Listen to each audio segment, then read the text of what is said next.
জারিয়ার দিকে rocket ছোঁড়ে Hezbollah, যার ফলে সাইরেন বেজে ওঠে। ইসরায়েলি বিমান প্রতিরক্ষা রকেটগুলিকে বাধা দিতে ঝাঁপিয়ে পড়ে। হামলার সময় নেতানিয়াহু উপস্থিত ছিলেন কিনা তা স্পষ্ট নয়। রকেটগুলো গ্যালিলি অঞ্চল, হাইফা এবং একরকেও লক্ষ্যবস্তু করেছে।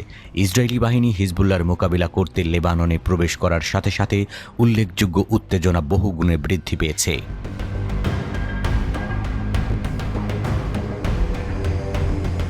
এদিকে ইসরায়েলের সামরিক বাহিনী ঘোষণা করেছে গোলানি ব্রিগেডের 2 সেনা উত্তর ইসরায়েলের যুদ্ধে নিহত হয়েছে, আরও 2 জন গুরুতর আহত হয়েছে।